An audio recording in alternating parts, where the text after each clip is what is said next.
Welcome to your July 13th Power Hour meeting with Katelyn, Carly, and Claire, where we will talk about worldwide Canadian news, but GTA stats, and get some feedback from our agents of what's happening out in the fields. On the streets. The rough streets of Toronto, Ontario. How was everybody's weekend? It was not a holiday weekend. It was normal summer July weekend. His wife was. Oh, poor guy. You do most of the cooking and cleaning anyways, so no difference for your weekend. Vacation for you. Any sports things happening? What's happening now? Yeah, how's FIFA? Everybody's all quiet. Is that why it's so quiet? Are all the games everybody's done? in withdrawal right now for Is it actually done now? It's not done, we but got 3 more games. Did the ponytail guy win? No, he lost. the ponytail guy. Holland? I don't know. The blonde like guy from Norway? The Viking looking guy, all the girl, he's popular right now. I've been watching him on TikTok. I think he increased like 20 million in followers. For sure, he's amazing. Caitlin was one Just of like Sophie Cunningham, she's also amazing. Yeah, she big is. sports girl now. Is that why? She did UFC on the weekend. Oh yeah, I saw that too. She was like a ring girl. She was one of the She was ring the ring girls. She's Was she holding up pointing the her sign. finger at people? Whoa. Yeah. See, Claire's on top of it too. Yeah, see? Did you guys watch Fulton Sisters FIFA World Cup competition? Because kind of crushed it. Exactly. Steve saw it. That was a game invented by your sister. Did you actually, see it? So Kathy? Yeah, Kathy created the Fulton FIFA. Nelson must be proud. Nelson has no idea because he's not on Instagram. So. He doesn't want to know either. We went to the spa this weekend and we wanted to play a game. And Aunt Kathy had a game of kicking the flip-flop the furthest. Like everybody can participate. Because everyone can participate. There's no skill set. There's only one round, maybe 2. And it entertained us. And St. Anne's has a lot of space to kick your flip-flops around. So Everyone's like, what are you talking about? Don't worry, we'll catch you up. it's all on Instagram. You can see it there. Do you want to talk about your session from before? It was okay. Just okay. I did a session just now on the psychology of sales. Some of them made sense. He wasn't related to real estate or anything, but just talking about sales in general. Just talking about different ways to use psychology in your, like when you guys are negotiating with clients. But he was talking about how to create realization and what happens like to your clients, like to kind of paint or find out what their pain points are when you guys are talking to them. So if you've got some clients that are kind of sitting on the fence, I know you guys probably get like appointments where people are ready to go, or maybe you've been taking them shopping and then all of a sudden they put their shopping on pause. Has that happened to you guys a lot this year? Mm-hmm. I know it's happened to a lot of people with buyers where you guys have been taking them out for months and months, and then all of a sudden they're like, you know what? I'd rather not. We're going to put a pause. So that's happening a lot right now. So they're talking about how to create realization and give them tips on what happens if they're in the same place in 3 years, and show them like what's possible. If you don't make a move now, you might be left behind, and kind of showing them the cost of doing nothing, asking better questions, and use future pacing to show them where they may be if they don't do anything. So a lot of the time your clients will come in and they'll be really excited to make a move because it's going to be closer to school or closer to work. And then all of a sudden they get chickened out and then they take a step back. So sometimes you can let them take that step back, but kind of ask them the questions like, if we don't make this move, are you still going to be unhappy in 3 years because you're unhappy where you're at now? And then they're like, yeah, you're right. Like we wanted to move because the commute time's too long, or the kids are not in the right school zone, or whatever it is. So just reminding them of like why they made that decision and what's going to happen if they don't. A lot of people are not leaping right now because there's a lot of uncertainty. So just kind of like remind them why they had the phone call with you guys in the first place. Some other things, people don't want to be sold to anymore. So we have to help guide their decision so that they feel in control. So now instead of like talking at our clients, especially in a listing appointment, they're saying like using the questions saying like, would it be all right if I shared a few tips on how I can get your house sold? Or would it be okay if, I don't know. Would you like, can I get your permission to show you some of my marketing sales tips that will get you that price that you're looking for? And get them to start saying yes more and giving them the options, and make it feel like they're making the decisions instead of just talking at people when you guys are in your presentations. dealing with objection handling. So he was talking about writing down your most common objections, which we've talked about quite often. So for us, it could be time, another agent had a better commission, another agent had a better price than what we said that they would get, all those types of things. So we've done objection handling in the past with you guys where we talk about agreeing and like agreeing with what their objection is and then following up with a question. So saying, yep, I agree, the commissions are a lot different. What would you be comfortable paying? So he was just talking about how to handle objections and not going into presentations without having objection handling. So I notice a lot of new agents will do that. Even though we tell you guys the top 5 objections you're going to handle, a lot of agents will still go to that listing presentation without being prepared with some sort of script for those objections. They just pray that the client's not going to ask them that. It is going to come up every single time. I think Carly and I have done about 5 listing presentations in the last 3 weeks. And they all are the exact same, I would say. They're all very different scenarios that we're going and different reasons why everyone's selling. But we get the exact same questions every time about commission, services, price. And so we find most of the time when we don't get hired, it's usually because they don't like you. Honestly, they just did not like you. Someone gave them a better price than you did, or someone had a cheaper commission. Those are typically the 3 reasons you're going to lose a presentation. And there's ways that you guys can control the conversations for those. That was it. I didn't really love it, but we tried. We had a new question at our listing appointment last week that we not stumbled on, but we made us question. Mm-hmm. The question was, what is our personal negotiation style? Yeah, that was that was a question that kind of Who the Cut us client off. asked that Client question? asked that to Katelyn and I. what our style was. What and- our personal negotiation and what sets us apart from other agents? And it was a hard question to... So the guy AI that question? Probably. Honestly, she had a longer She list did of have a questions list, than most yeah. sellers had. And we finished our presentation. And actually, it was a funny presentation because we had 2 sisters in the house and 1 sister on the phone. So we were FaceTiming and in person. And the girl on the FaceTime had all the questions. And that was very hard. But I don't know if we answered it correctly, to be honest. So we answered honestly in what our style was, and we explained that negotiation is an art and we're very adaptable and you have to sort of pivot and change depending on who the other side is, but be prepared to explain yourself and what your own style is, because if you are interviewing with other agents, they want to know, other than commission, marketing, photos, what sets you apart? Why would they hire you? Yeah. So we found out the real reason she asked that question is because they don't want someone that is aggressive and they don't want someone that's going to push them to accept a price that they don't want. So they must have had a situation in the past where they had an agent that said, you Take should this accept this offer. price, you should accept this offer. If you don't, something's going to happen. And I bet they got in a pressure situation with another agent in their past that maybe made them feel like they made the wrong decision. So they were looking for someone a little bit not aggressive, that knew what they were talking about, but not someone that was going to force them to sell. So it was a very I asked interesting politely thing. at the end, I said, did our answer your question? What were you looking to achieve with that question? And that's when she admitted that they were looking for somebody that wasn't going to put pressure on them. So it's someone that's on their side is what they were question looking with for. more questions to kind of get a sense of like, hey, what's the real question they're asking? And so through that is more questions and probing, and that is negotiating in an essence. Yeah. As well. I have a rule, and it's a management rule, but the rule can be used anywhere. It's always the first question is never the real question. Yeah. So if someone says to you, "What's your negotiating style?" Instead of just going right into what your negotiating style is, you want to find out why. That's a weird question. That was a weird so question. you want to say to them, "That's an interesting question. Never been asked that before. Why would you ask that?" Yeah. And then they come back to you and they say, "Well, I don't want somebody that's over aggressive. I want." Then you get the real objection, right? Because some agents would go and say, I'm aggressive, I'm going to get you the price. And like, you think that's the right answer is to be like an angry, aggressive person, but they wanted the opposite. Yeah, it's the same thing. Like, you guys do open houses. Yeah. Sometimes we do, sometimes we don't. What do you think about open houses? Oh, I hate them. Oh, me too. Yeah. Which is funny that you didn't say that, because in every single presentation we had, I think most of these were estate sales that we were dealing with. So it was mostly the kids that we're talking to. And in Scarborough, it's so much different than Durham. So if you guys understand both of the markets, a lot of them ask, do you do staging?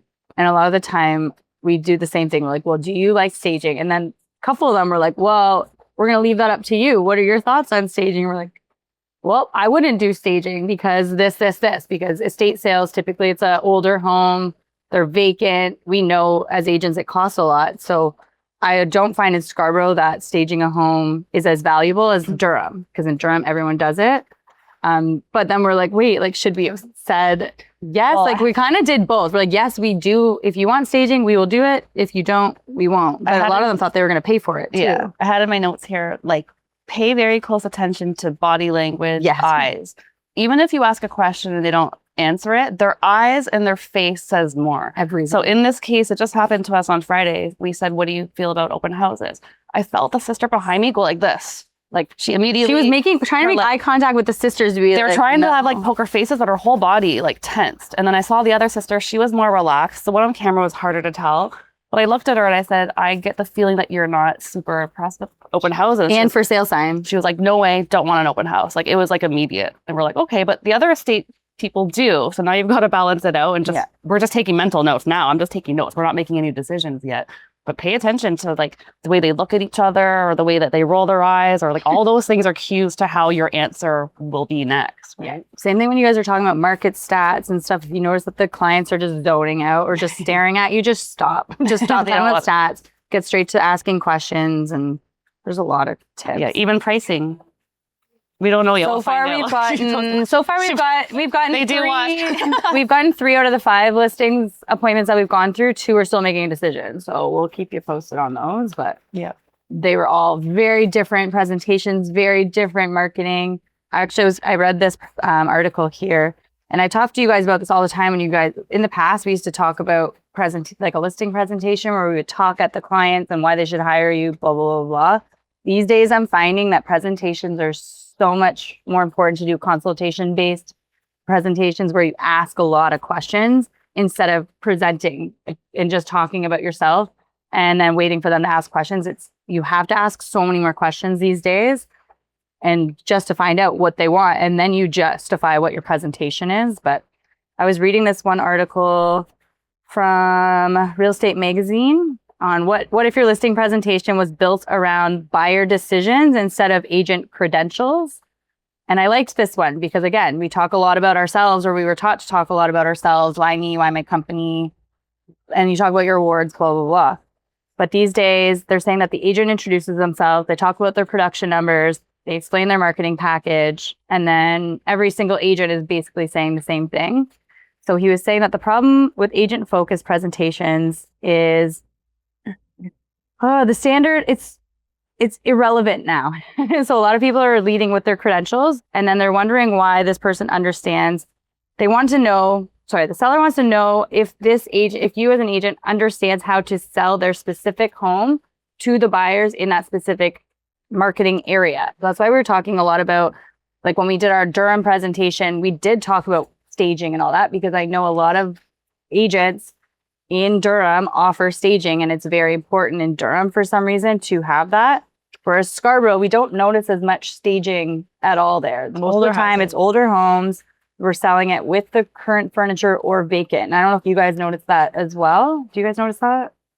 Sanic might be the first staged Scarborough home I've seen in a while. But anyways, it's important to talk about these differences when you guys are meeting with the sellers, because then they know you know this area very well. And we will always talk about, if you were in this area, I would stage. If you're in this area, it doesn't actually add any value. But they're talking about when agents all sound the same, price becomes the tiebreaker. So the agent who helps answer these questions, they're trying to decide, like, your presentation should be formed around how you guys are going to attract the most buyers. So it should be a 3-part framework. So decision 1 for a buyer is this home worth seeing?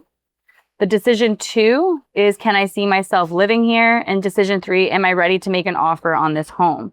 So some of these things you as an agent, you can control. Some of them the seller controls, and then some you share both the responsibility. But this type of presentation is showing exactly what winning looks like at every stage. So they're saying, like, decision 1 for discover. So before a buyer actually decides to book a showing, they're scrolling on the internet, right? So they're comparing properties, they're deciding which ones are worth their time. So your agent's job, like you as an agent, your job is to win this decision. You want to make sure that the buyer is, while they're scrolling, you stand out the most. So it'll be how the home is priced, how it's presented digitally. So are your photos nice? And I've seen some very terrible photos in the last, like, forever, but even more lately. I don't know if it's because agents are getting cheap. I don't know what it is, but as soon as I see a vertical photo on any listing, I'm like, what are you guys doing? Like, you can get photos done for $100. It's like, if you guys are going to spend any money, but we need to know that you want to make sure that the sellers know that you are going to get a buyer through the door by pricing it right, presenting it properly, and making sure that it actually reaches the buyers that are looking. So they're talking about even pricing. It's more than a number. It's actually a filter, because when you guys are pricing properties, a lot of buyers have filters on pricing. So if you guys are above, overlisted on what it's supposed to be, and a buyer does not have that filter on, they're going to miss your property. So you actually have to talk about these types of things to your sellers as well in the presentation, on the importance of falling into a filter for a specific buyer. Because if they're $800,000 budget and you're listed at $810,000 trying to get $800,000 because you want some negotiation room, their filter is at $800,000. They're going to miss your property altogether, whether you're $10,000 above or not. So we have to be very cautious about how we price properties based on the filters as well. And so the buyers are using these. So they're going to be looking at photos, what the MLS looks like, social media, and any advertising. And so you guys need to be very sophisticated in that. And you have to be able to walk your clients through what that marketing is going to look like for their property as well. The other thing is, I saw it somewhere. Is it in here? Yes, here. So decision 2 is the desire. So what happens when that client saw your property online, and then what happens at the property? So now that you've gotten them into the house, you have to now help them picture their lives there. And they were talking a lot about, like, you know, when your clients walk in, you don't actually pick the house for your clients, and you'll know when a buyer walks in and they start planning their furniture. Do you guys ever get that? Buyers will either walk in the house and then walk out, or they'll walk in and be like, oh, I could picture my bed here. I could picture the couch here. As soon as they start picturing their furniture in places, you know that this is a house that they actually like. So we need to make sure that as a listing agent, when the buyers walk in, everything is what they emotionally want. So they're even talking about virtual staging, how it creates a problem, because they can realize that the couch that you showed in the digital staging would have actually been built for children in order to fit in there. So we might put this big couch in a living room virtually staged, and then when the buyer walks in, they're like, oh, this area can only really fit a small couch. They've already lost trust in you as a listing agent, and they're not even they don't even like it anymore. Same thing, you know, when you have like really nice photos, but then when you get into the house and it's in worse quality than the photos look like, they're like, oh, I can see scuffs and I can see things all over that you didn't see in the photos. Sometimes that can cause a distrust in the clients right away. And now all of a sudden they don't even want to buy it. So even if the house is nice and everything they want, the photos were almost like too good. So when they book a showing, they're saying it needs to have a good smell. Is there music playing? What's the tempo? Is there natural light? Is there any small maintenance issues that haven't been addressed? They're talking about how there's an agent that's in an area that has a signature scent made for all of her listings, which I thought was cool. Some agents put cards throughout to put specific areas. So sometimes that experience when they get in the house is very, very, very, very important. Any friction point in the showing experience costs them something, even if it has nothing to do with the home itself. So again, when you guys are going through your listing presentation, talk about we get a lot of questions now on virtual staging and if we do it. And lately now we're like, no, we're not doing virtual staging because it gives too much of a view of what the house could look like. And then they get in and realize that actually probably wouldn't fit. And then now all of a sudden they don't like the house because the virtual staging didn't match. So when your sellers are asking you about these, you can explain why you do or do not do things like this.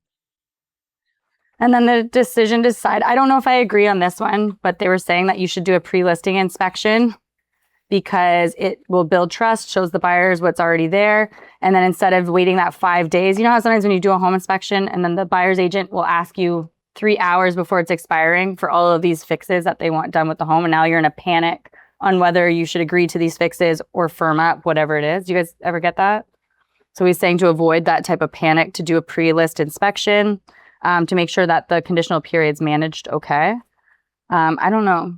We have thoughts on pre-inspections. I'm scared that if the seller's inspector misses something and then the buyer moves in, they're going to blame your sellers. Buyer will always be that. Yeah.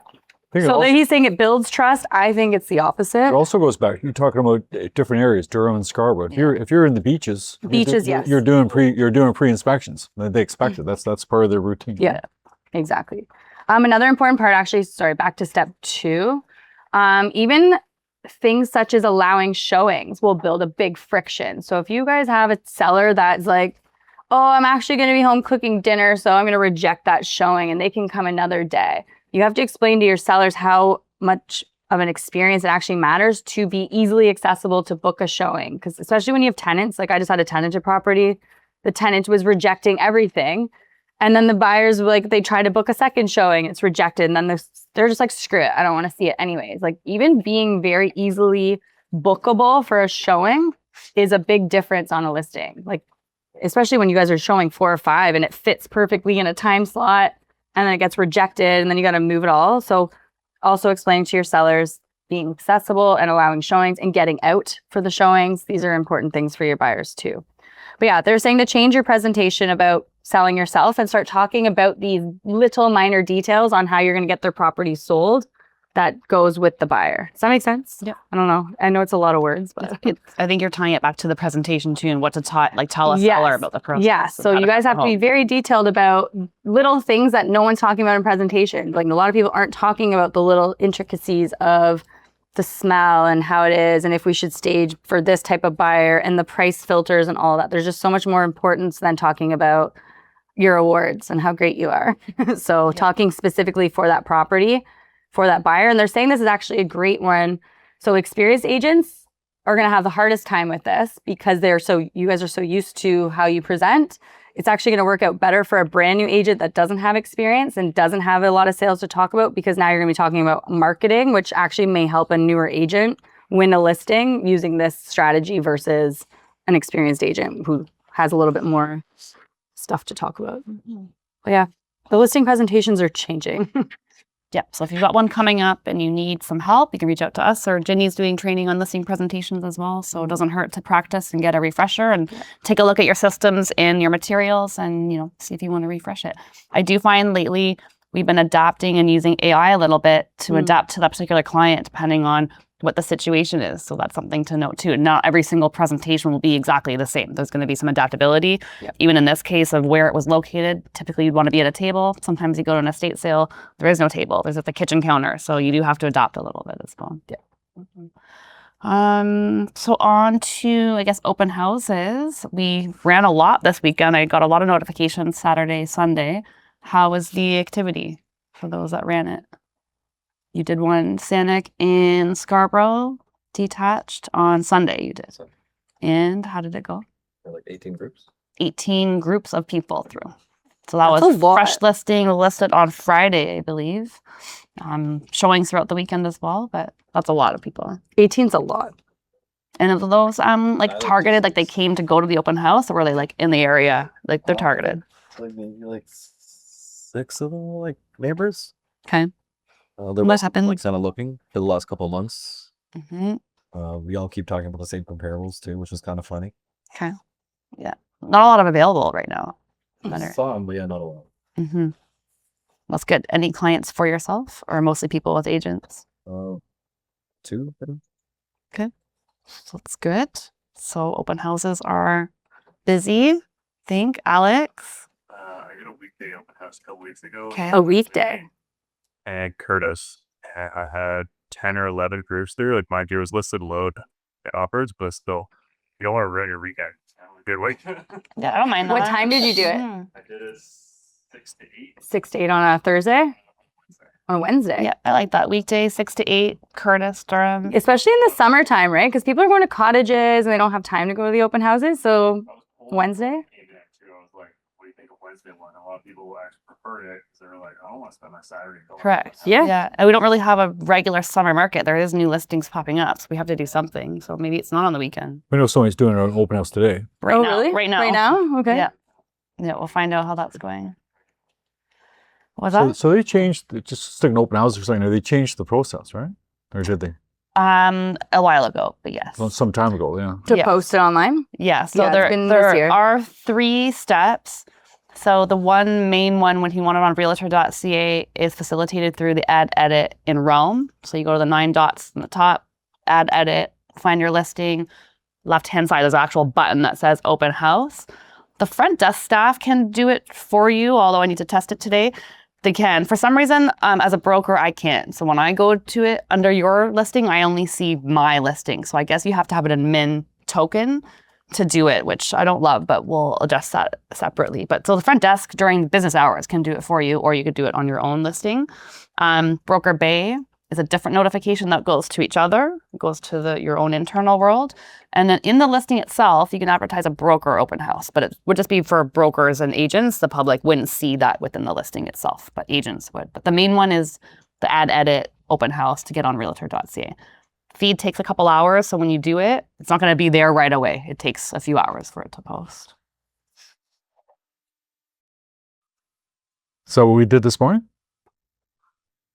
Sorry. Yeah, it came out on Broker Bay. There was an announcement that there was an open house today. Yeah, broker Bay separate. Yeah. Yeah, it came out. He's wondering in the add edit section. Is that what you're wondering? Yeah. If you do add edit section, is it going to show up on realtor.ca? Not in the listing itself. As well, there's an open house tab, or there's a public open house thing right around as well, that you don't even have to go to the listing itself. Right. The keys is a separate section. So you know how it used to be whole separate area. It's the same area, it just links to it.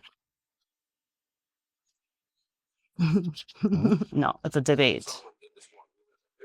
So I got confused this morning, so I thought they changed the whole thing around. So I know you can go to add edit and you do the open house there, right? Mm-hmm. But there also is an option on the on Realms for the property open houses. Yeah, so It's on the add edit. it's just a link. Yeah, it's there now. Mm-hmm. There's probably different ways to get to the same spot through a link through the homepage. So if you just do add edit and put your open house there, it's going to show up on realtor.ca, okay? It's a button that says open house. So it's this particular button. It's not just in your regular add edit section of that listing. But yeah, it will show up. Is that the link that add edit links to the same thing we're looking at? Yeah. Okay, so you're still 2 steps then. You still have to do this. You still have to do the open house to get it on realtor.ca. Correct. Yeah. Okay. Mm-hmm. And the girls can do that now. Girls Before the agents had to. For some reason, I can't. Only Claire can. Oh, Only Claire can. I and then can- Min. I have, I have access for the open houses to show up on realtor.ca, Well, but everyone message Claire on Everyone message Saturday when you have a panic. but the agent has their own open house, and when you Yes. you go to that thing I'm talking about, you go to property open houses there, just you can do it on your own listing, that shows up on realtor.ca. But you're telling me that you don't have to do that just automatically as well? Looks like this. The little button says open house. This is add edit. Edit open And house, it's a little button. That takes you to probably where you were. It's just an extra. takes their prop down. Okay, So you probably had a direct link. This is so it is 2 steps still. 3 steps technically. If you Everybody want. okay with that? Everybody understand? So if you want to show up on realtor.ca, you got to do that second step. Otherwise, you can't just do Yeah. MLS open And house. as a strategy too, I learned this from Nelson. Like, let's say you do your listing on a Monday, Tuesday. You might not want to put it on realtor.ca until Thursday night or Friday, because you kind of want those book showings to come through and get an indicator, right? So you might not want to. You want to do it enough time where it shows up, day of advertising, but maybe not right away. In beginning Not of like the week. Wednesday. So that's just strategy. There's different tips and tricks with that as well. Yep. So that was one open house, Scarborough. Anyone else here in person run an open house? I think people on WhatsApp. I only had one, I think, from Sarah. She said she ran something in, was it Brampton? Let me check. Yeah, Brampton, 4 groups came through. 3 had realtors with them. 1 didn't have the realtor, but they had a realtor and ended up booking a revisit for the next day. So that's why when the clients ask us, should you do open houses? We do say it's kind of up to you, because yes, we like private book showings. You want to know who's serious. You want to have that track record, but having an easy way for a buyer to kind of scope out a house kind of in their own time, it's not a bad idea either. So if they're open to it, it's not bad. And then for you, it's really for you guys to gain business and talk to the neighbors and get leads for yourself as well, right? So if you understand the philosophy, right? If what you're telling me, if 3 out of 4 had their own agents and the 4th one had their own agent later on, so why would you want to do an open house? If Exactly. 90% of the people already have an agent, why you as an agent would you do an open house? I'll tell. Pick up the list. And the only way you're going to pick up the listing is by knocking on the doors prior to your open house. So the system that we have is that you an open house, you just don't show up at 2 o'clock. You don't show up at 5 to 2, put a sign up there and expect people to come. Yeah. You're all you're doing is, especially if they have their own agents already. So you want to get the neighbors. You want to get there early. You want to invite the neighbors to the open house. Yeah. Sanic said he had 6 neighbors show up at the open house, so he must have knocked on the door, has done something. Yeah, you can't be like, oh, it's just nosy neighbors. Well, that's the opportunity for you as an agent. So If that is part of your business. If it's not, don't bother. But if it is part of your business and you want to do it all the time and have your own system, then that makes sense, right? Yeah, but just, if you say I don't want to open houses because the buyers already have their agent, well, then do some door knocking and invite the neighbors, right? I got this awesome flyer a couple of weeks ago, and I'll pass it around for those in person. It's another agent from Royal LePage. She's a good agent in the area. She did a whole week of events. Like this is her new thing. And by the way, there's no marketing about her on it. She really focused on the house because she wanted to get people in the door. So Wednesday, run on Canada Day, 1 to 4, ice cream and backyard games. The next Thursday, literally the next day, 5 to 7, wine and cheese with a Tuck Ultimate Kegger on tap. That's awesome. So she literally had a kegger. She was serving beer at these, wine and cheese. Then the next Saturday, she had a Rich's coffee with rolling crumbs treats. So these are all local vendors she's hired to participate with her. She's making it a whole, like a party vibe almost, right? I have asked her how they all turned out. I'm waiting for feedback from her. But it's a really nice way to showcase the house. And then she's there the whole week trying to get business. And she's doing it Wednesday. I know it's there too. Huh? She did it Wednesday, Thursday. She did a Saturday. She did it all. And I know that open house is part of her strategy because she does this with almost all her listings. So this is her thing. This is her jam. She's going to do this all the time. She's got a relationship with these people. They probably got a schedule of when they're coming out. Different treats each day. It looks fun. And then she's advertising the house. So the clients might like it because it's about the house. So this is part of her listing presentation and her pitch. I'll post these events and we'll make it a fun time. So you could do a lot of stuff, especially in the summertime right now, right? When the weather is good. But yeah, other than open houses, who's running buyers on the weekend? Who's running showings? Yes, I see a lot of hands and nods. And are you doing things locally? Are you going around the GTA? Where are you going? Okay, that's not bad. Oh, well. Yeah. And are they active buyers or what are they looking for? Okay, good. Okay, good. How many times did you have to go out? Once, like twice. Okay. Worth it, hopefully. Poor Colbert. Is that around Colbert or around Welland? The other side. Other way, Welland. Welland, yeah. Okay. Yeah, not Colburn. Not just Colburn. Oh, that's Port what you were Colborne. looking for an inspector out there, right? Did you ask anyone else? Okay. Okay, good. I saw a lot of nods when I asked that question, meaning you guys are driving all around. So that's Even okay. tenants, I think a lot of people are working with tenants. That's true. You missed my question, Sandy. You're running around with buyers on the weekend as well? Yeah, so not open houses, but buyers. Yeah. Yeah. Yeah. If Where are your guys looking? Mississauga, Kitchener. yeah, I've noticed a lot of people are traveling. I think we got some people going to Barrie, Hamilton. One question I just received the call. I accepted, as a buyer, submitted offer, accepted. Draft, we are preparing. Listing agent said, we just issued one more offer. I said, I have already shared you the picture of draft. We'll send you the receipts. Can you issue the offer? This is a live situational Whoa. tales from the street question. You sold the place. No, he's on buyer's side. Yeah, You I'm brought- buyer Bought the side. place. Accepted offer. Accepted offer. Accepted Deposit. offer. Yeah, buyer, I just shared the bank draft copy and he's going to banks to transfer wire transfer or Yeah. bank transfer. The listing agent received one other offer. She said, Sandeep, I am registering it. I said, but Wait, she said she got Re- another re- offer and then there what was it? Registering we are it. going to register. But you already have an accepted offer? Correct. Yeah. No, She says, I still don't have the deposit. no. You Well, have 24 hours to bring the deposit. When was the offer accepted? Yesterday. Yes. Oh yeah, no, that's your deal. And you Mhm. just deposited it. Yeah. And then the conditions. It's not but it's accepted. Conditional. It's an accepted acceptance. offer. Yeah. Condition. No, they don't just register an offer. No. That's I mean, we're Acceptance. too late. get it in the bank. You gotta go. I'm just kidding. No. It's 24. Yeah. Not the forum to talk about, but realize she doesn't know anything. Mhm. She said, offer is, sellers accepted the offer. I see only initials. No confirmation of acceptance, no signature.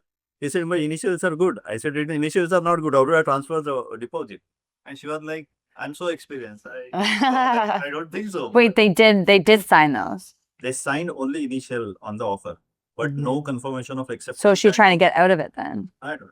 No, now I have the document fully signed. Oh, But What he's saying is an experienced agent is coming to him saying, I'm experienced, da da da da da, and there's mistakes along the way. my admin handles all the documentation. I said admin might be handling, but there has to be seller's signature and confirmation of acceptance. Otherwise, how do I transfer the deposit? Yeah, you're correct. He said, I'm experienced. I said, Yeah. you might be experienced, but Yeah. try to understand. Yeah. and you got that signed last night. yeah. Now we have the fully signed offer. And now she's trying to register an offer. No, it's okay. What? Confusing. Don't she, do that. She needs to tell her she needs to watch Monday meetings Call her broker. and join another brokerage. And it brings me to Watch all of our- Is your deal firm or conditional? Conditional. Still conditional? That's why I said the condition. That doesn't matter though. It Deal's wasn't a like deal. conditional on escape clause or anything like It's not seller's conditions So must have got a as higher a offer. listing agent, you're obligated to present all offers, to present all offers. right? You can present it, but you can't do anything about it. You're obligated. I'm to, not saying, to, I'm not saying present they it. accept the offer, but they have to present it. You have to Yeah. show somebody. Right. That's fine. Mhm. Oh, by the way, you've already accepted this other offer. You signed this and you're going to sell it twice. Congratulations. Yeah, no. Brings me to an opinion point though. Before we get into stats, there was an article about 2 weeks ago from Rem Magazine about an opinion about whether agents should be required to have college or university level degrees. And it was a really intense article about trying to raise the bar for education and make it like a college university. It's already college level right now, but make it like a really serious degree. And at that time, tons of comments were going around saying, yes, everybody should be more educated and then they should be more expensive and blah, blah, blah. So this week, they've come out saying that they've changed their mind. Not this particular person, but in general, this person no longer believes that education should be the bar and that we should be more focused on the development and training of agents once they get their license. Because how many times have we seen people, they say teachers, firefighters, accountants, stay-at-home moms, like there's a whole variety of people that get into the real estate business, and the focus shouldn't be on the education to get in. It should be on the development once you get in, how to build a business 20, 30 years down the road. And that's what we try to do as a brokerage because we recognize that gap. So now this opinion article, if you feel like reading it, is talking about, the opportunity that people have in real estate and what other profession can you get into where you don't have family connections or family wealth or all these things. You can actually get into this business and make your own business, no matter who you are or where you came from. And that's a very cool thing about the Toronto real estate business, right? But it's just an opinion piece. I see some nods around the, thing. I mean, they have changed the education over years. The program that we went to is already different now with more simulations and case studies, and that's a good thing too. But I don't think it needs to be a university level degree. I mean, most people get in with a high school diploma, and that's sort of the nice thing is you can be anybody and build a business. Not everybody can, so it certainly is a challenging business and it's not meant for everybody. But now they're saying the focus should be more on the development education once you get your license, and that's where the money should be going. And we should be using our board fees to go into more of that development. So just an opinion. But what you're saying, Sandy, people always say, well, I've been 20 years in the business. That doesn't mean necessarily that you're developed and you're running a good business and that you know your rules. You could have your license for a long time and not be educated. And not sell a house. And not sell a house Some people can have in their that license time. for a very long time and not sell houses. I've been reading off topic. I've been reading that a lot of people think that university degrees aren't as important as they used to be in the past. That you're better off to get a college degree and get a practical Unless you practical want to be a experience. doctor, lawyer, then probably college is better. Yeah, and I don't regret our degrees. I mean, we went to university, but we didn't I liked college a lot better than you because I went to college for post-grad after university, and I enjoyed college a lot more than that because it was hands-on, practical, come out of school and get a job. Yeah, and the schooling is meant to teach you discipline and time management and networking and building a relationship with community and people and being part of something. It's not necessarily being tested and doing essays, and AI is changing the whole thing now too. So, but I agree. Man, imagine having AI when you're in Oh my gosh, university. I would have killed it. We barely had Google. That would have been a different That would have been so smart. No, that was a struggle. I was going to relate it to soccer. Go for it. Norway is what? Norway's 5 million people, and yet they're in the top 5 or 6 in the world for soccer. Mm-hmm. And what they're saying in Norway, what to do, they don't necessarily keep score at the beginning. They don't necessarily keep score of young development. They want to develop the kids. And they say when a kid's 10 years old, he may not be that good, but when he's 15, he's going to be very good. Right? So they said all the other countries, that 10-year-old kid, if he's not very good, he gets cut, and they keep the kid at 10-year-old. They keep the kid 10-year-old. They keep him there. Whereas in Norway, they realize that people develop at different ages, so they want to develop them throughout the whole period. And then That makes and then sense. decide. And then the 10-year-old kid is no good at 10 years old, but at 15 is a superstar. So, but in Canada or North America, the kid would never get a chance to be a superstar because he would have been cut already. It's a lost opportunity. It's kind of like school where they try So to it's get almost you like into real early. estate. You can get your degree, you can be a broker record if you want, whatever else. But unless you've got the training every day, it's more difficult. Yeah. That's Curious, why we do these meetings. So stats go, and I don't want to get stats. You don't want to get I the don't stats? even have barely articles, to be honest. I was not impressed with the media. I or got anything lots this of week, articles. but Good. Okay. Stats themselves, we've got 27, almost 28,000 active listings, 16,000 are freeholds, 11,000 are condos. Vacancy's gone down, 28% of them are vacant. Only 34% of condos are vacant right now, 24% are freeholds. Sales themselves, the reason why I don't want to talk about it, the first 12 days in July, sales are down 15%. But we're still projecting about sales of about 5,058. Last year we had 6,000, so it's not really happening. Sales over asking about 15%, about 11% condos, 18% of freeholds. So even that's gone down because it was about 20% or so before, right? Months of inventory is 5.5, condominiums 7.3, freeholds 4.7. We're actually down 34% for the first 12 days in June.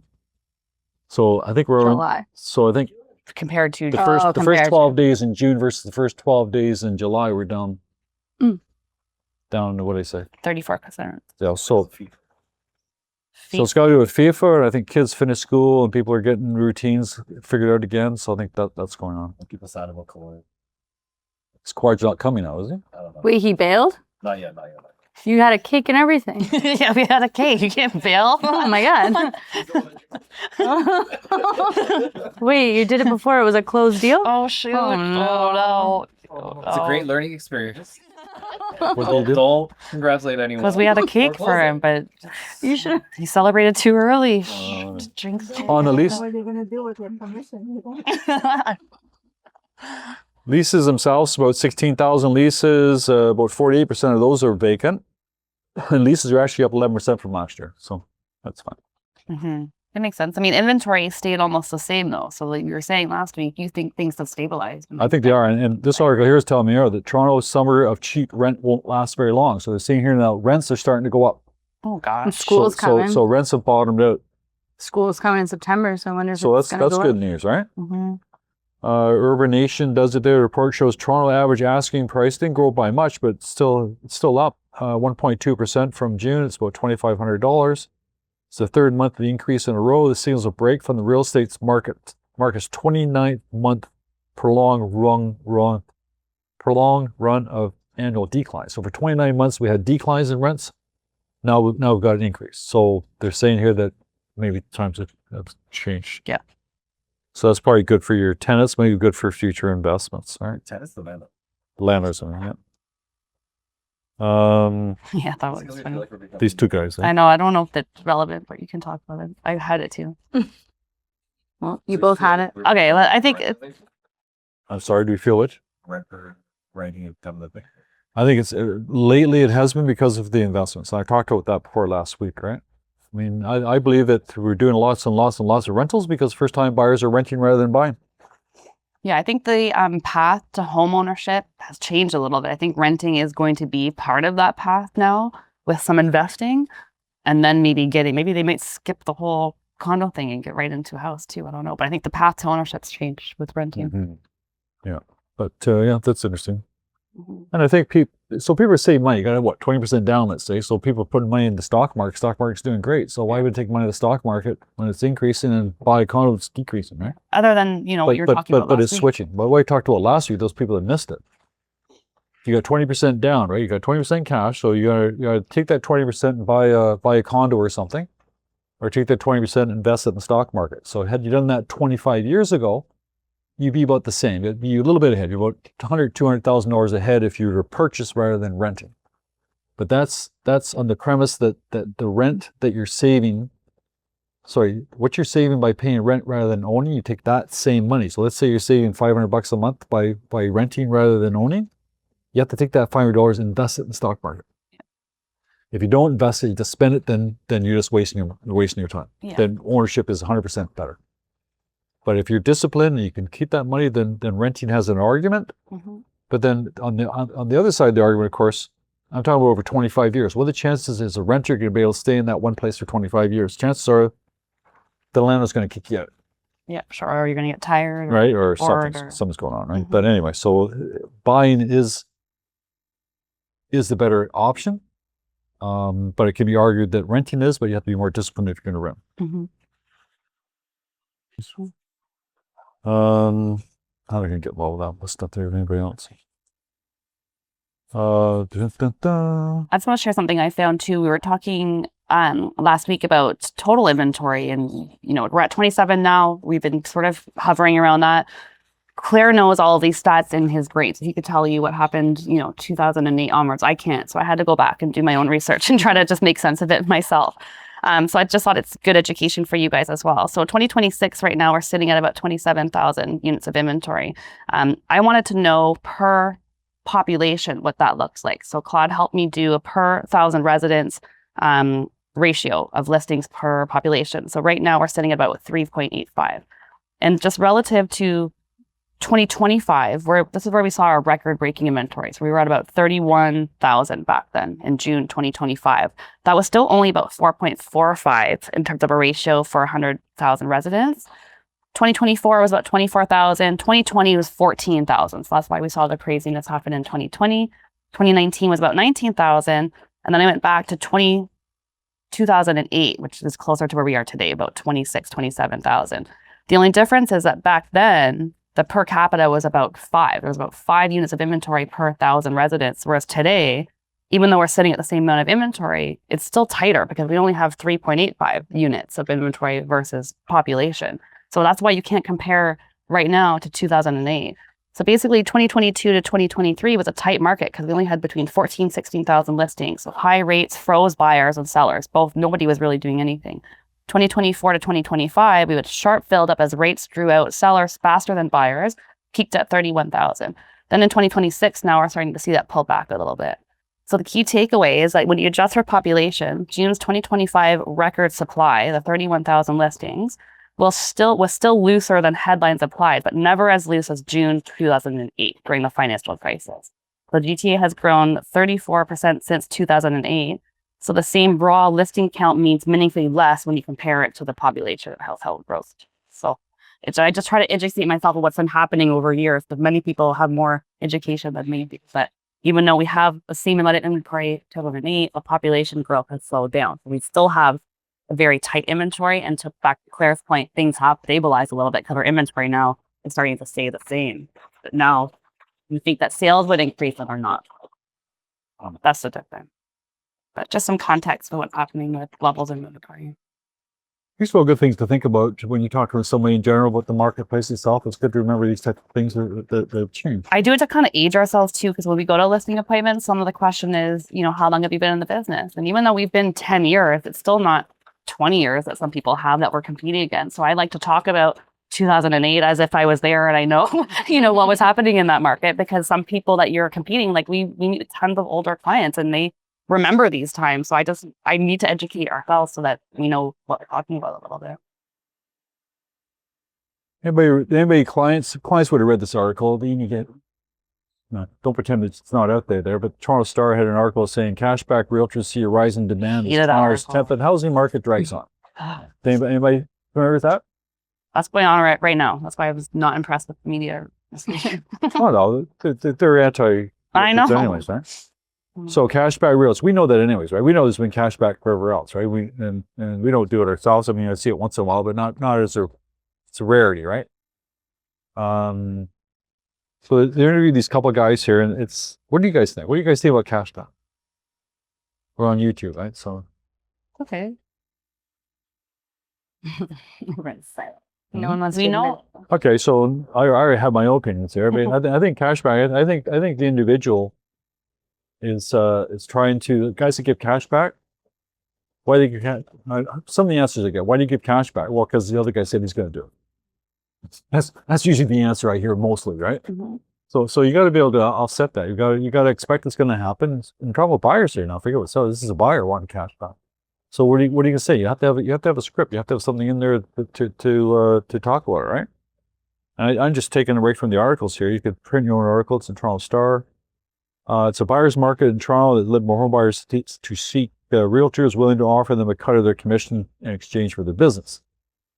Ontario says here, this is the Toronto Star. Ontario says the standard commission is 5%. Would everybody agree that the standard commission is 5%? There's no such thing as a standard commission, right? All the commissions are negotiable. So, well, that's not really true. This guy here, he says, oh, on a 2.5% co-op commission there, I keep 0.75 and give 1.75 to the co-op. So this goes back into what we call price reductions, chasing it down, being the cheapest. You can never be the cheapest. So if somebody says, hey, I'm going to give you half my commission back if you buy through me, that's great. But so-and-so said he's going to give me 2.5 back or 2% back. So next thing you know, you're fighting that price war. So you can never win a price war because there's always going to be something cheaper, right? And then here it says very clearly, it says back in the day, realtors wouldn't advertise it because it made them look cheap. All right? And then in his words, it says, I'm probably not the best agent because I'm not asking for the best commission, he said. It's just right there. He himself says, I am probably not the best agent because I'm not asking the best commission. That's part of your objection. You just use that in your next script. Right? And part of our objections is the guy can't negotiate his own commission. How's he going to negotiate a proper price to you? And he's put it in his own words here. So sometimes we can see these articles here. Just read them here. Don't read the caption. We can get deep into it and see what they're talking about. Yeah. We used that one last week, actually. We have to use that one a lot. And the other thing, it's brutal, but they get it. This because we say it all the time. We think it doesn't like hit as well, but when you say it to a seller, like they actually do are like, oh, you're right, because they don't hear it. Like we train it all the time. We talk about it all the time. When a seller, they heard it once. So when we said it to them, you can tell it does get their brains going when you use that objection. It's so simple. right? So have the words. It's going to come out there. Have the words and make sure you know the answer. Don't point surprise. Don't say yes. No, the guy's a dirtbag. Blah, blah, blah. No. There's none of that stuff, right? But I believe you get paid for negotiations. And they're going on here saying there, in today's world, everybody has access to data. Because of access to data doesn't mean that it diminish what your job is. Your job's never been data. Your job's to negotiate the highest price one. And the easiest move and all the movings and dealing with all the emotions and dealing with the negotiations, all kinds But of even the stuff. paperwork, like the clients, a lot of agents don't even know how to do the paperwork. I can't imagine the seller can do the paperwork either. And I would talk about the paperwork. I say, hey, we got to do FINTRAC, we got to do receipt of funds. How many pieces are in your washroom? Do you know to put on MLS? like there's very small question, but people don't know. We got a complaint today from Rico's. I don't think it's going to go anywhere, but it's a commercial property there, and we're trying to sell. Hey, buy this property and build your dream home. Some agent complains saying, hey, you can't build a dream home. It's not scheduled for houses, or it's not zoned for housing. Thanks. It's 44 acres on a lake. You don't think you can build a house on that? I think you would do revisions or something there, right? But Yeah. anyway, that's how. Now, was that like a neighbor or someone that tried to buy the land? Like, how do they know It's a that? realtor. Oh, it's a realtor. I don't know why. they. Usually they complain because they have competing listings that are not selling and they don't have any other recourse, and they blame it on the competing listers having inaccurate information. You get that all the time from condos. Yours is listed to 100 square feet more than it should be, and it's impacting my sale. It's not, but yes, it's incorrect. So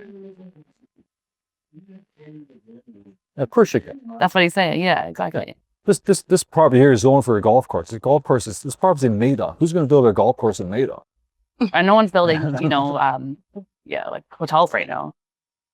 So let's talk Except for about some people are condos. buying some stuff. Yeah, we'll see what you're talking about. No, you go for it. Okay, vault condos. So we spoke some time ago about condominiums, how these corporations are coming in, they're buying bulk, they're buying unsold units from developers. Remember we talked about that? First one was that Just a And Group from and the Montreal. government itself is actually going to contribute, I think, $1.5 billion something there for somebody who actually do this, and some other companies have done. What they're telling you here, this is from Baker Real Estate, they're saying here that individual agents are doing it. What they're doing, they're going to their clients and they're getting a bunch of clients together and they're buying they're buying these condominiums in bulk. So it's not, so you yourself can do that. You got like 4 or 5 different investor group clients that have some money put them around and probably buy bulk thing. And they're talking bulk here, they're talking about 40, 50 units at a time, right? I don't think you're going to buy 40, 50 units at a time, but it might be smaller builders out there. It might even put together some people and get 8 units or 6 units or something. the prices that they're discounting, what's new condo selling for now? Any new condo guys here now? New condos about $1,200 square foot. Just guessing. Anybody confirm that? $1,000 square foot. Not resell. I'm talking about creep on, right? Oh. Not resell. Resell is about what? 900, 1,000, 1,100. There's a downtown. Let's say downtown right at Yonge Street, and downtown maybe resell's going for 1,100 maybe, and then go up the Burrs maybe 800, 900. All right. 700 per. Okay, so these ones here, they're downtown. These guys are buying it anywhere from $100 to $200 per square foot discounts. So they're picking up these places downtown for $800 a square foot rather than paying the $1,100. Which seems more on par with what they're selling. And on what they're guessing on, what they're saying here is that they're going to buy these in bulk and they're going to rent them out until the market rides out, because they're guessing that in 2 years' time, 3 years' time, because there's no building going on, there's going to be a shortage of product, and they're going to take advantage of it. So you might, if you guys are buying this stuff, and you talk to yourself, it'll probably find some of your conversation, because if that's your, anybody want to get involved or anybody thinking work on it. Right? So I think that's going to be a turn. There's going to be a shortage in condos soon. We're going to be trying out condos soon. We've been planting that seed for about a year now. So it's 2028, 2029, inventory is staying the same already past 2 weeks on the resale side. So the other thing that they're saying too is you won't necessarily know about it because they're all signing NDAs. So we only know about like 2 public cases where, you know, the government's participating in. Those have to be public, but there's a lot of private deals happening where there's NDAs being signed and you won't ever know the result of that.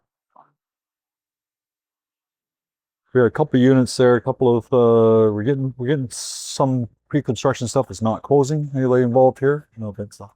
Yeah, so one category is buyer could not close. So buyers in default. That's one category. They couldn't close because they couldn't, some couldn't get their money out of the country that they live in. Some people came from Iran, for instance, and then they shut all the banks, everything down. They're everything shut down in Iran right now. They can't mind looking at some people here, but that was part of the problem. The other problem was that probably didn't appraise. Didn't appraise. The other problem is some people bought 2, 3, 4 units. Maybe they picked one to close on, but couldn't close on the rest. So that's the scenario as well. This is a new scenario though, where. So this is one where the product got finished. Product got finished, units closed, people moved in, but. The developer went bankrupt, so he's not paying commissions. So we have some cases where the buyer doesn't close, they don't pay commissions, we have to pay it back. That's a different scenario. There's now a new scenario, building closed, registered, people moved in, there's no more money to pay commissions left. And on this particular case, there's actually tradespeople that haven't been paid or the whole list of receivers. And now the question is, what does that mean for the owners of that condo building? Doesn't mean anything. Is there like a lawsuit or anything that'll come out? Doesn't mean anything for them. But could the contractors put something on the condo part? Or are they only on the developer? Just the developer that owns it. Once it's registered. Wouldn't be on the individual unit, be on the whole package. But would a condo owner have any? Sometimes you see those lawsuits on status certificates and stuff. I don't The know. only thing I think it's against the developer. Yeah. I'll tell you, in the past, condominiums that went bankrupt, they've had problems with the maintenance fees. Well, and that's what I'm talking about. yeah. There's So they've had intrinsic future stuff that may come at, you know, you're an owner now of a condo that didn't maybe quite finish up. There could be some money coming up. So that's a new one. You've got a tracker now of what's happening. In the States, they have problems, right? They're talking about MLS in the States. Something like that. Did you talk about that? So I'm just curious here. That in the States, they're wacky down there. They're doing all weird things there. They've got Zillow down there. Zillow's the biggest webpage down in the States there, but they're not even realtors. Yeah, so in the States, it's not like our realtor.ca, which is, even though it's privatized now, it's still our almost #1 source. They have Zillow, Compass has their own, a lot of real estate agents brokerages have their own MLS systems. Even Mauricio has created his own to compete with NAR. So in the US, it's like Wild West. There's different MLS systems. It's not like one all amalgamated. Like So when you're getting seller clients, they're going to pick the brokerage that has the most Correct. exposed MLS system. That's So complicated. this guy here in the States called House Canary, he's trying to get Google, and Google signed on. So Google wants to be able to put MLS listings on their Oh platform. my gosh. I think they've already started, actually. Google has already started to do So I'm not sure how that works as far as commission goes, because they're not brokers, but I don't know. Mhm. Anybody want to? No, okay. I want to beat up on Trump a little bit. Yep. Excuse me. I was watching an article the other day, or an interview he had. They talked about billionaires defending himself, how what's wrong with being a billionaire, making $1 billion, being the president of the United States. He's Charles. He says, of course. I mean, what's wrong with that? It's the whole thing. Anybody, you guys see a problem with that? Politicians making money, politicians using politician, I'm saying yes. So cryptocurrency, everybody, I'm not into cryptocurrency, but he made $1 billion in cryptocurrency. Did I talk about this last week? No. You know how? He sold this company sold 15, I'm going to make up the numbers here, sold $15 billion worth of this cryptocurrency. I don't know what it's called. What's it called? Anybody know? Trump's currency? Whatever. Trump coin. Oh, might be. Yeah. He made his own crypto called dollar Trump crypto, right? So anyway, he made $1 billion and he sold $15 billion worth of cryptocurrency. Today's value for $15 billion, today's value is $430 million. So they lost like 97%. But he made $1 billion. Now he made $1 billion. We got to pay the commission every time somebody bought crypto. He charged the crypto company to use his name. So he got a percentage for using his name and a percentage for every trade, buy and sell. So he made his $1 billion. Did he buy any crypto himself personally? 0. So he's telling the world, buy cryptocurrency. He didn't buy any himself. Everybody else lost money. He made $1 billion by selling it. So it sounds like the old 1980s pyramid schemes, man. Ridiculous. That's fun. So back to that. More Toronto parents are backing their children's mortgage, the hidden risks of co-signing for your kids. Does anybody come to you and say, I want to co-sign for my kid?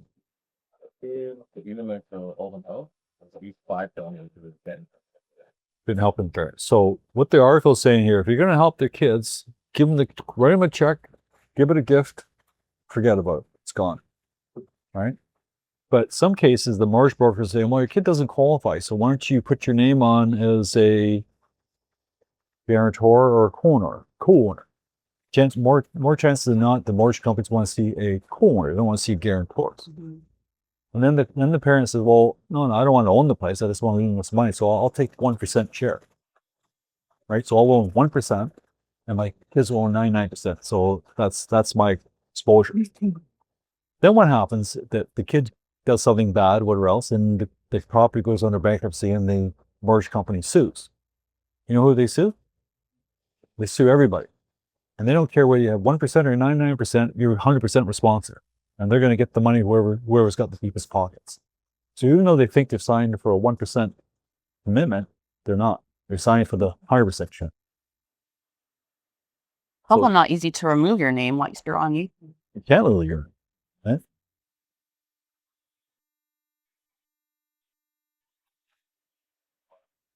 No. Well, Oh, yeah. Because they have the full debt of the first. Oh, shit. They're not 1% of the debt. right. So what he's saying here is that now the parent, even though it's only 1%, they go to buy their own property and they don't qualify because they have to qualify on DDS, TDS as if they had the full mortgage on the other house.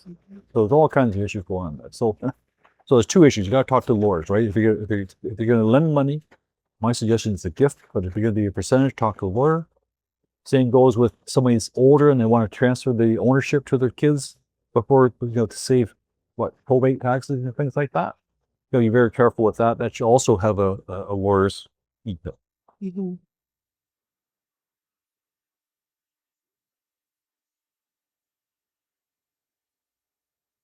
Just so you know, condo sales, so we're talking about condo sales, condo this, condo, there's more condo sales than there were. Actually, the increase in condo sales was 14% from June last year. Everything else was less than that. So actually sales for condominiums, although low, actually increased more than others. Resale. Current. Resale. Some used. Building you did? Negotiation on television? I did that one last week. Okay. Good news or bad news? Who wants bad news? I have bad news on mine too. I have bad news.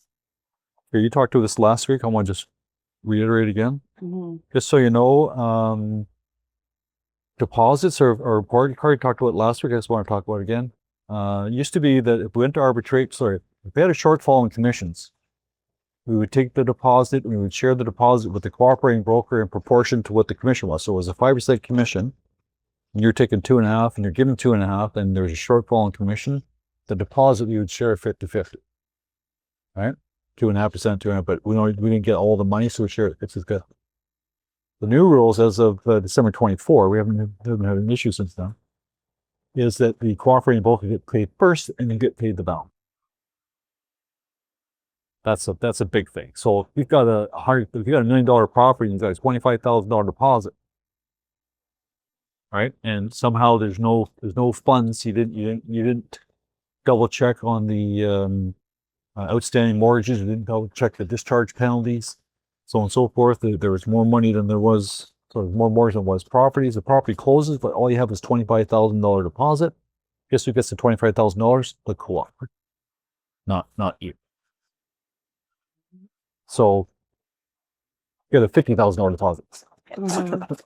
right? And what Plus HST. what happens if you don't have enough that are cooperating? And if you don't have enough for the cooperating broker, then you're obligated to sue the seller for it. Doesn't matter whether it's your brother, your sister, your mother, you have to sue them for it. If you don't sue them for it, then you have to pay the cooperating broker that balance. Oh, that's major. That's a big one. As the Or, listing agent. or you can give the cooperating agent permission to sue your No.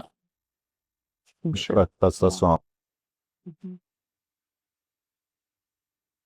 If there's a shortfall, you're personally personally liable to pay the co-op.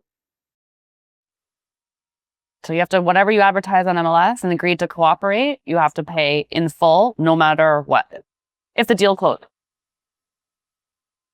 Sometimes the deal closes in a shortfall position, you'd still be required to pay the cooperating full, whether you had enough deposit or not. And you're the last big day of the listing. Still more complicated, so it's anyway. Right, So just just get your full commission plus HST. Deposits, no matter what situation. Get you paid faster too. The listing brokerage can pay you out immediately. Then you don't have to wait for the seller's lawyer to reimburse. Okay. Both buyer are like both trigger not to problem or over the Yes.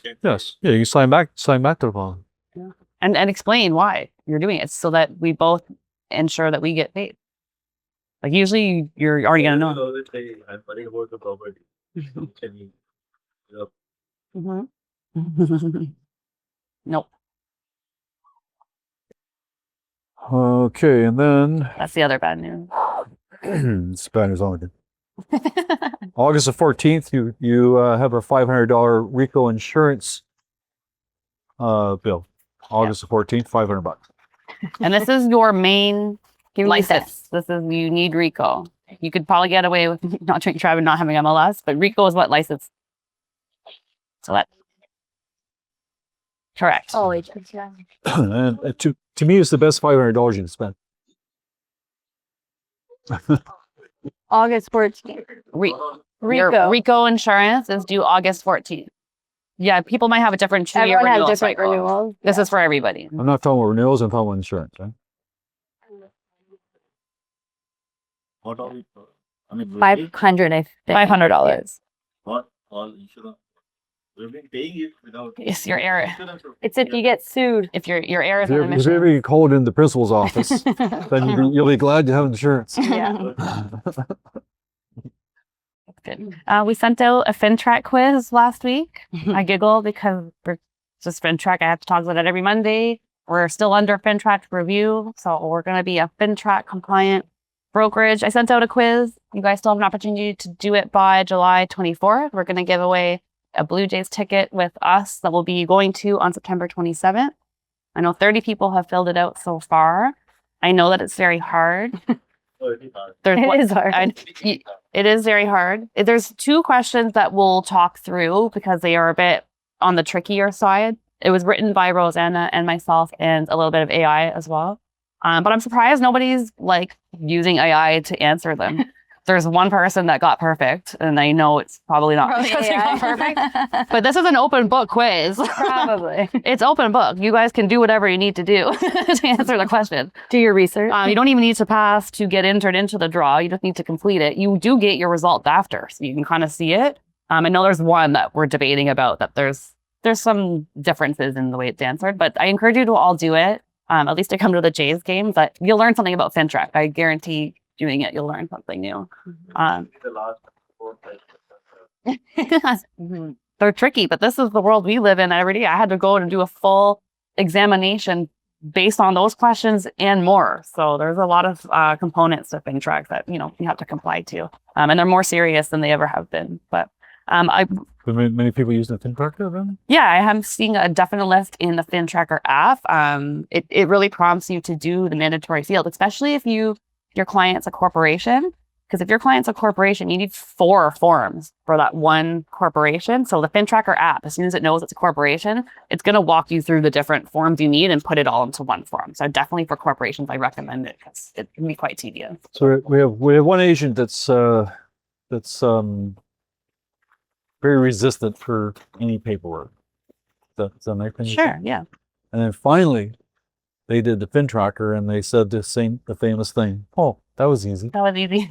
No, that wasn't a big deal. So a lot of times their agents are just pushing back because it's technology and it's different and blah blah bblah. But it's actually so easy. It's actually making it easier for you Yeah, and then, and easier for us. it's a requirement for us. It just is what it is. Let's go back and reason why it's easier for us. On FinTracker, you input your client's name, right? It's in there, and then you're supposed to do it, but we don't do it. FinTrack will then run that person's name through different databases to see if they show up anywhere. Are you guys doing that? So if you use the FinTracker app, you can do it. If we don't use the FinTracker app, then we have to do it manually. I'm obligated to be doing that. So we're encouraging you to use the FinTracker app. Therefore, there's another component that goes on. Yeah. That's important. Yep. And then receipt of funds is a FINTRAC form. So it's not its own ORIA made up form. It's actually part of FINTRAC. So when I'm asking for receipt of funds and for that section C to be filled out, it's not because we need to because of RICO or TREB. It's actually part of the FINTRAC process to see where the funds are coming from. So just so you know. And then my other tip for FINTRAC too is, I haven't seen it a lot, but if you are dealing with a person that's self-repping themselves, I've seen it if you're on the listing side and you've got a buyer from a sign call that says, I want to rep myself, you'll give that person a RICO guide normal. Then there's a separate RICO guide for self-rep. And we're actually required to FINTRAC that person. And you have to do the receipt of funds because typically it'd be the buyer's agent tracing the source of funds. But in this case, it's a self-rep person. You have to identify that person FINTRAC-wise and receipt of funds. So just because it's self-rep doesn't mean you get away from doing less paperwork. I think that's the notion is that you'll do less because they're representing themselves, but you actually do need to FINTRAC them and ID them. So it's almost the same as representation, even though it's not a full representation. And then in terms of multiple rep, I've been getting this question more lately. So just a reminder, if you're in another deal with somebody else from Percy Fulton or you're representing the buyer and the seller yourself, there's a multiple rep form for the seller and for the landlord and for the tenant and the buyer. So each of these people will sign their own multiple rep forms. You're going to have them sign that first bubble that says multiple rep and brokerage representation. Because we use brokerage representation here. There's another bubble in the middle that really consents for multiple rep. And then on your CCR is no cooperating brokerage. So the listing agent will sign their appropriate sections. The clients will sign. They'll sign section 2A, which is the multiple rep section, and there'll be no cooperating brokerage signatures. If you get into that situation, just let us know. We'll walk you through it. But there's a couple more forms that are new. And I think that's good for me for now. Katelyn might have some more marketing fun stuff. Yep. No, just events. Events. We have a big one coming this week. Okay, so this week we've got Wednesday Golf Family Fun Day, I guess is what we call it. On Wednesday, 9 to 12, we'll be at Timber Creek. I keep confusing with Timber Wolf or Timber Creek. Timber Creek Golf Mini Putt, 9 to 12, and then we'll go to Mandarin at 12 o'clock. So that's this week. If you haven't RSVP'd, please tell Ginny probably the latest today, to be honest. July 22nd, so next Wednesday, we're going to be doing a lunch and learn at this office at Kennedy. We have a lawyer coming in. He's going to be going through the contracts actually. He's going through the agreement of purchase and sale, and he's going to go through it as a lawyer and what they see in the back end that agents do wrong and what we could be doing better. So he's going to be doing that. I think he's from Toronto. So it's a new lawyer we've never worked with before. But that's going to be happening on July 22nd. We have a lot of other events coming up too. So August 19th, we're going to be doing a lunch and learn at the Ajax office with another lawyer. She's going to be talking about probate sales and what the process looks like for an estate sale. September 10th, I lost the sign, but it was here at one point. Oh. Varan's going to be hosting their Endure conference. I'll be on. It's okay. September 10th, Endure with Fidus Mortgages are going to be hosting another free conference for you guys in Ajax. September 27th is our Jays game that Carly's going to be drawing a ticket for from our amazing FINTRAC. It's like $175 value. It's $175. Just fill out a little FINTRAC quiz and you can come party with us. Exactly. You have to pass? No, No. just gotta fill it out. Although we are debating on doing a highest score as well, but we'll see. But now that Carly just gave up. Should we do a second? Why not? Use AI to get perfect. There'll be a draw for your initial and then a draw for all the 15 out of 15. But if you don't want to do the quiz, it's $175 to go to the Jays game. It is a Century 21 Canada event, so there's going to be agents coming from all over Canada. We had a lot of fun at it. I think it's on a Sunday, so it's in the afternoon on a Sunday. And then get ready for our back to school for you that I'm going to be hosting. It's a 5-week training program. I'll tell you guys the dates when we get closer to, but it's going to be every Wednesday. So I'm going to be making you guys block off every Wednesday for 5 weeks with me. This year, again, like what I did a couple of years ago, I will not be recording these training sessions. I haven't told Claire this, but I had the best attendance when I did not do recordings of our course. Plus, it's going to be another paid course that we're going to be selling at some point outside. So in September, get ready for our back to school. Block off your Wednesdays because there will be no recordings of this course. So I'll give you guys more details on that as well. And that's all I got. Anyone have any listings you want to talk about? Any comments went online? Ballot? 3 bedrooms, have little clearing off. I would put 2 and then the other. Mm-hmm. Very proud of the mother. On Ling Road? Why are you giggling? Oh. I'm like, what's the story behind this one? That's good. Power of self can be two power of I just say one of the power of say dairy very McLevy. 2 bedroom, 2 washroom, generating good condition. You need to take out and just to give up anything pet or parking locked up. And I'm listing one more tomorrow. In Mississauga, every name eBay follows. Along. Good. These are two power sales are already power sales. So the bank's going to kind of drive all that you need and they'll be looking for a deposit too. Yeah, perfect. Most read stretching. Okay. Anyone else have anything to talk about? Okay, we're all normal Monday, not a holiday next week. So we'll see you at golf and then another Monday. See you either at golf and or Monday. Have a good week. Bye.